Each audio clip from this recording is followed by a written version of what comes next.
To Grace! My mom's voice rang out over the room, a beaming smile on her face as she lifted her glass. The one who made this magical day happen. I couldn't have done it without you.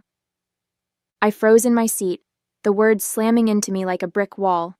Applause erupted around me, the room filled with laughter and cheers as Grace, sitting just a few seats away, gave a modest little smile and nodded graciously. My name is Anna Clark. I'm 30 years old, and up until recently, I thought I had a pretty solid relationship with my mom. We used to be close, movie nights, long talks over coffee, a real bond. But everything changed when she started dating her now husband, Mark. Slowly, I felt her pulling away, replacing me with Grace, her new stepdaughter, who was younger, prettier, and seemingly flawless in every way. This wedding, her wedding, was supposed to be my way of reconnecting with her, of proving that I still mattered. I'd spent months planning every detail, silently footing the bill for everything from the venue to the flowers. But it was all a secret, at her insistence, to keep the magic alive. And now, here I was, invisible, as she gave all the credit to someone who barely lifted a finger. The months leading up to the wedding had been a whirlwind of work, stress, and quiet sacrifices. Mom hadn't been involved in the planning at all. That was her decision. Anna, I don't want to get wrapped up in the stress of it all, she'd said early on. You're so much better at this kind of thing. Just surprise me, okay? I know you'll make it perfect. Her trust, though flattering, felt strange. She never asked me about the progress, no questions about the flowers, the venue, or even the dress code. It left me confused, but I told myself she was just excited to enjoy the surprise on her big day. I worked tirelessly, managing every detail, from securing the venue to designing the seating chart. I poured my heart into it, convincing myself that this would bring us closer again. What I didn't know, what I only realized too late, was that Grace had been telling Mom a different story. Behind the scenes, Grace had been claiming credit for the entire wedding planning process. I didn't understand why Mom never brought up the preparations to me, why she never seemed curious or concerned about how things were going. Now looking back, the pieces fit. Grace had made sure Mom believed she was the one making it all happen. I didn't see it then, caught up in the work and my hope for the perfect day. I thought Mom's distance was just her way of letting me take the reins. I never imagined it was because she thought someone else was holding them. I remembered a strange conversation I had overheard a few weeks before the wedding. Mom and Grace were sitting in the living room while I was in the kitchen, jotting down notes for the guest list. Their voices carried just loud enough for me to catch snippets. "Oh, Grace, you've been such a lifesaver with all this wedding planning," Mom said, her voice warm and appreciative. "I honestly don't know how I'd have managed without you." Grace laughed lightly, the kind of laugh that grated once you realized how fake it was. "Oh, it's nothing really," she said. "I just want your day to be perfect. You deserve it." My pen froze mid-note, the words making my stomach twist. What was Mom talking about? Grace hadn't been involved in the wedding at all, at least not that I'd seen. But before I could think too much about it, Mom's voice softened further. "I'm so lucky to have a stepdaughter like you," she said. "You're such a natural at this. I thought that Anna was handling it, but you're probably much better than her at it, of course."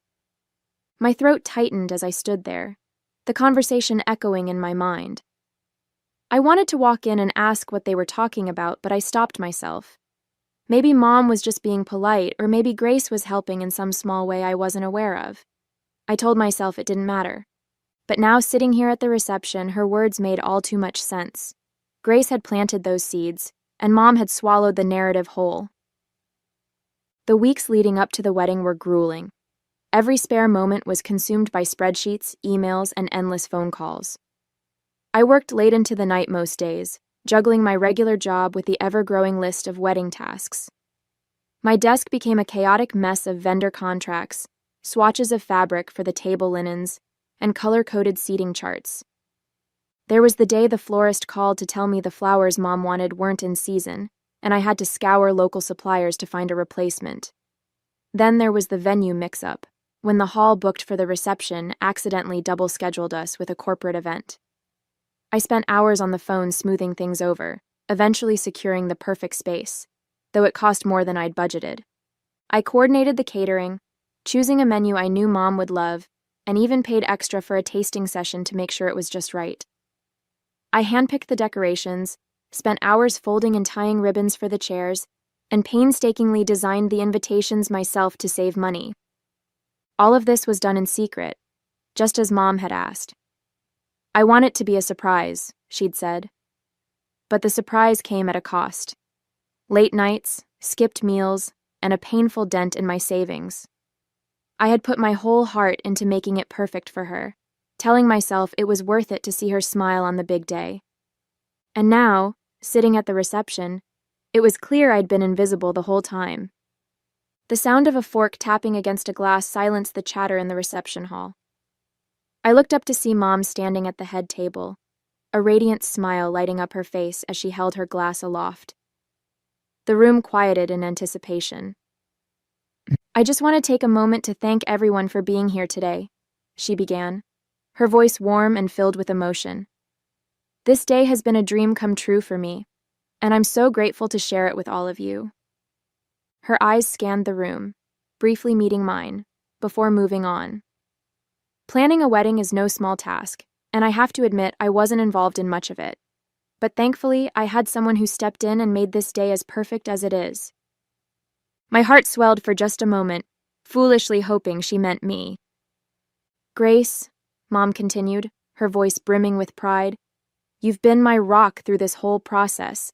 You've been there every step of the way, making sure every detail was perfect. I couldn't have done this without you. The room erupted into applause, heads turning toward Grace, who gave a bashful smile and waved lightly, like the gracious heroine in some story only she seemed to know. I'm so lucky to have you as my stepdaughter, Mom said, her voice cracking slightly with emotion. You've made this day magical, and I'll never forget everything you've done for me. The applause grew louder, and tears pricked at the corners of my eyes as the weight of her words settled in. Not one mention of me, not even a nod in my direction. I sat frozen in my seat, forcing a smile as my chest tightened painfully. Grace beamed under the attention, her eyes flickering to mine for the briefest moment, a subtle smirk tugging at the corner of her lips. I sat there, my hands clasped tightly in my lap, my heart pounding in my chest as the applause for Grace roared around the room. My cheeks burned, and I swallowed hard, willing the tears to stay hidden. This wasn't the time, this wasn't the place. Looking at Mom, glowing with happiness, and Grace, soaking up the admiration, I felt a storm of emotions, anger, sadness, and a gnawing sense of betrayal. But I also knew that saying anything now would only make things worse. This was her day, her wedding. No matter how much it hurt, I couldn't bring myself to ruin it. I forced a smile and joined in the polite clapping, though it felt like my hands weighed a ton. I kept my gaze down and my face neutral, determined not to let anyone see how much I was unraveling inside. I told myself I'd deal with it later, process it, confront it if I had to. But not now. Not here. For the rest of the evening, I stayed quiet, blending into the background as much as possible, waiting for the night to finally end.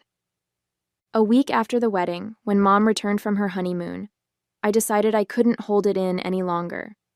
The betrayal had been simmering in my chest, growing heavier with each passing day. I went over to her house and found her unpacking suitcases in the living room, her face still glowing from the vacation. Mom, I started, my voice sharper than I intended. We need to talk. She looked up, her smile faltering at my tone. What is it, Anna? You don't look happy to see me. I crossed my arms, the words spilling out before I could stop them. What the heck was that? At the wedding? I was the one who did everything for you, and you stood up there and gave all the credit to Grace. She didn't do a single thing. Mom's face hardened, the warmth in her eyes vanishing. Anna, she said, her voice icy. I don't know what's gotten into you, but this jealousy of Grace is unbecoming. She worked so hard to make that day special for me. She was the one who actually cared about me. My jaw dropped, my stomach twisting into knots. Jealousy? Mom, I'm not jealous. Grace lied to you. She didn't plan anything. I did. Every flower arrangement, every table, every vendor, I was the one who made it all happen. Mom let out a dismissive laugh, shaking her head. Stop it, Anna. I asked you to handle the planning, but you clearly didn't care enough to follow through. Grace stepped in because she knew how important this day was to me. She's the one who made it perfect, not you. I stared at her, disbelief flooding through me. She lied to you, Mom. She didn't do anything. She just took credit for all my work, and you believed her without even asking me about it? She crossed her arms, her expression unyielding. Grace wouldn't lie to me, Anna. You're just upset because she outshone you, and frankly, that's on you. Her words hit me like a slap, and I felt the tears rising despite my best efforts to stay composed. You're wrong, I said, my voice trembling. And one day, you'll see that. But she turned away, dismissing me with a wave of her hand. I think you should leave, Anna. I won't stand here and listen to you badmouth Grace. I walked out, my chest aching, the door slamming behind me. Her blind loyalty to Grace stung more than anything I could have imagined.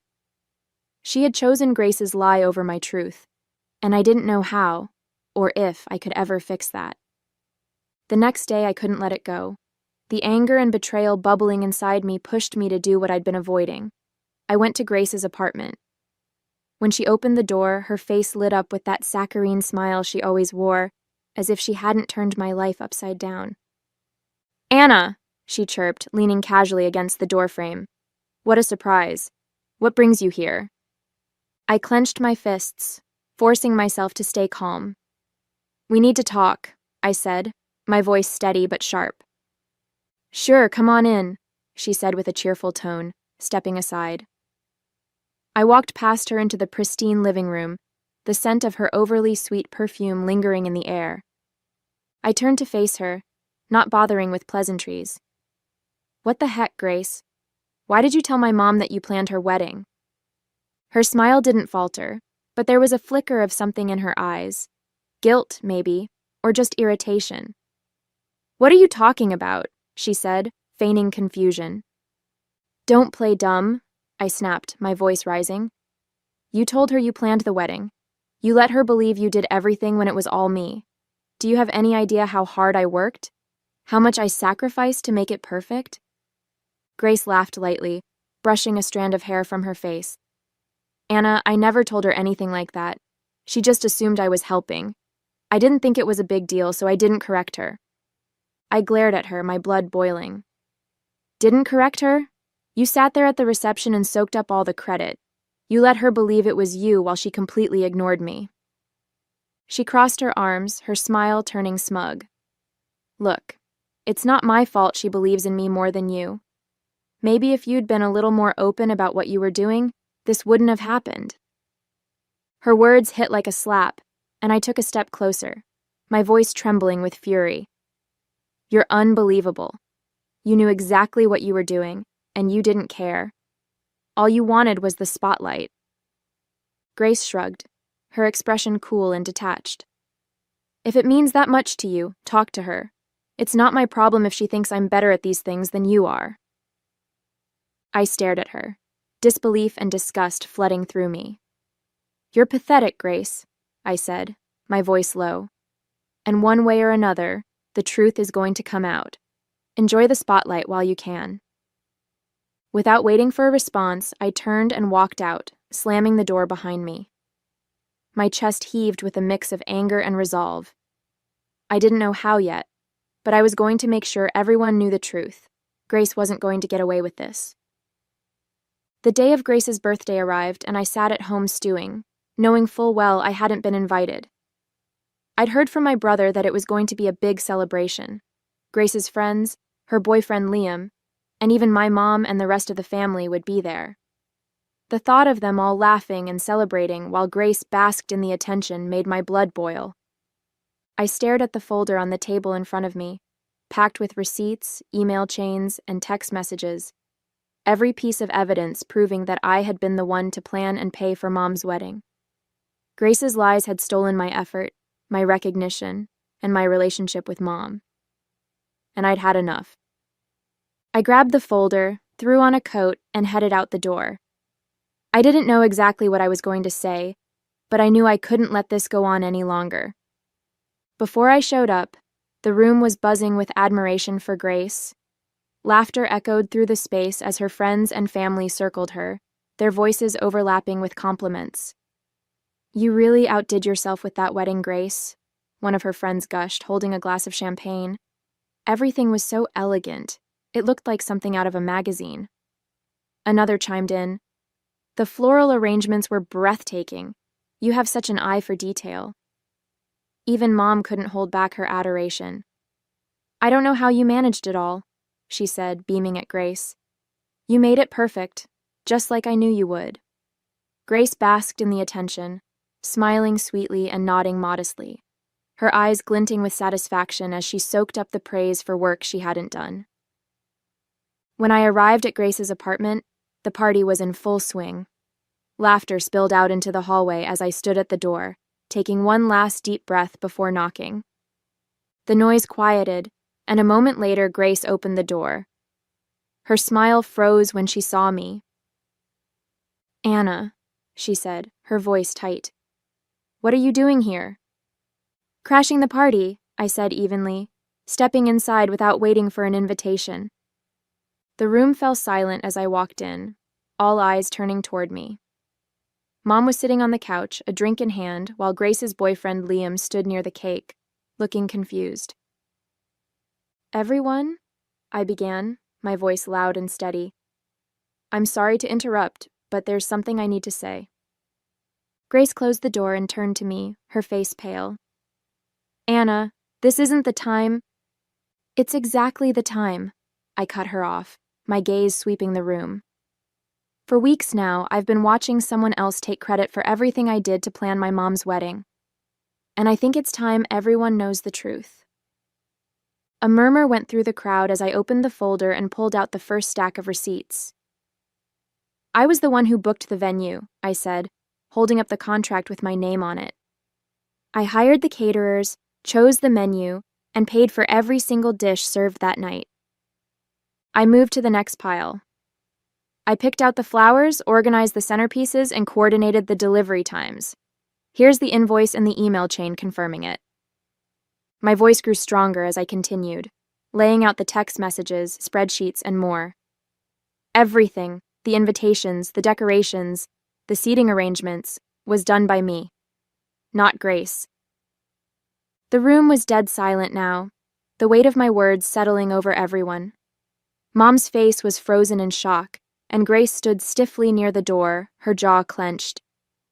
"Anna," Mom finally said, her voice wavering, "what are you talking about? Grace told me." "Grace lied," I said, cutting her off as I turned to face Grace. "Go on, Grace. Tell everyone how you let her believe you did all the work. Tell them how you stood there at the reception and took credit for things you had nothing to do with."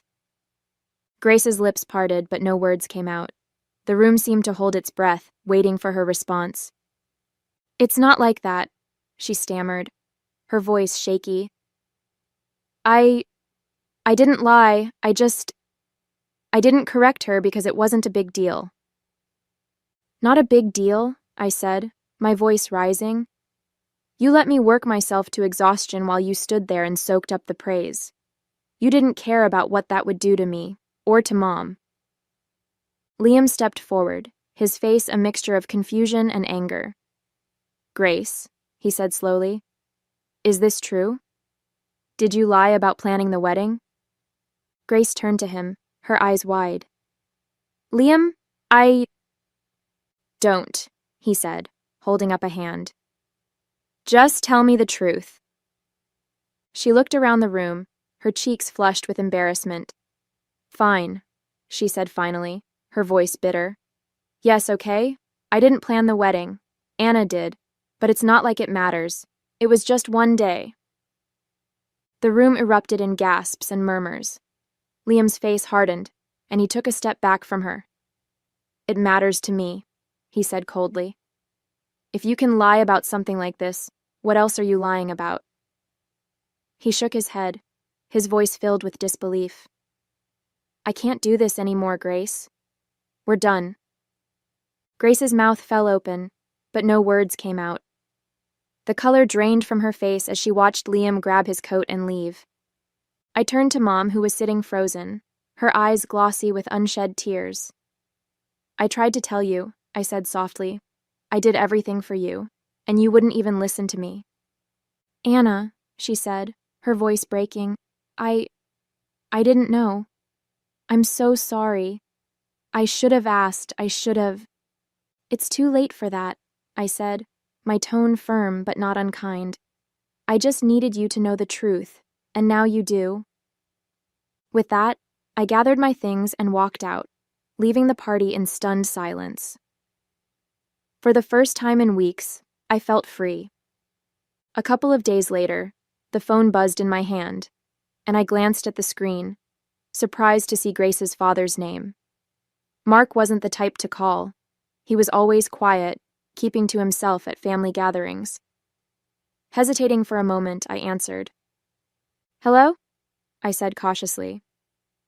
Anna, his deep voice came through, slow and deliberate. It's Mark. I hope I'm not bothering you. No, it's fine, I replied, unsure of where this was going. What's on your mind?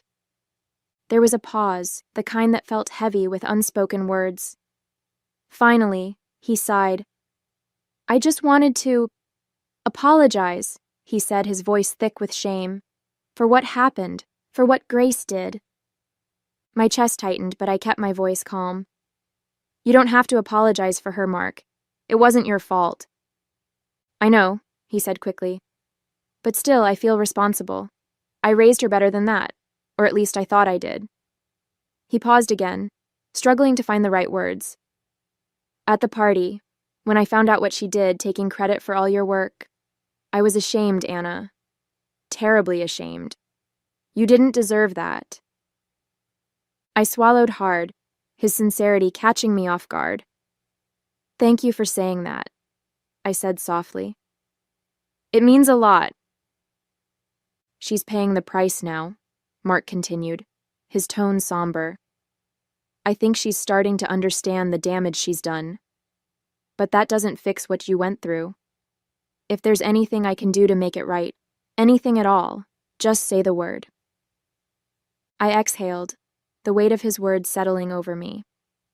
I appreciate that, Mark, I said after a moment. I really do. But I think the best thing you can do is talk to Grace.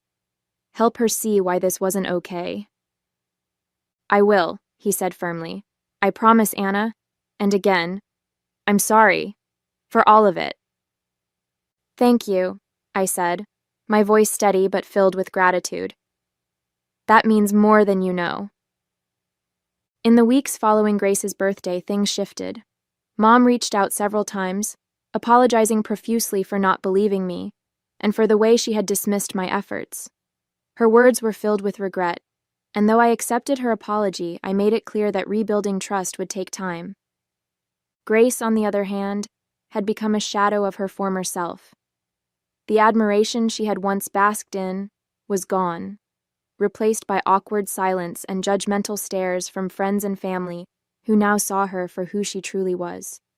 Liam never came back, and from what I heard, Grace hadn't taken the breakup well. As for me, I felt lighter. For so long I had sought validation from people who didn't value me, but now I realized I didn't need their approval to feel worthy. I channeled my energy into myself, picking up hobbies I'd neglected, reconnecting with friends, and setting boundaries that protected my peace. Mom and I eventually began to repair our relationship, but it was different now. I no longer bent over backward to prove myself, and she seemed to genuinely respect the space I needed. The distance allowed us to rebuild something healthier, something that wasn't built on my sacrifices. As for Grace, she faded from the center of attention, and I couldn't help but feel a little sorry for her. But only a little.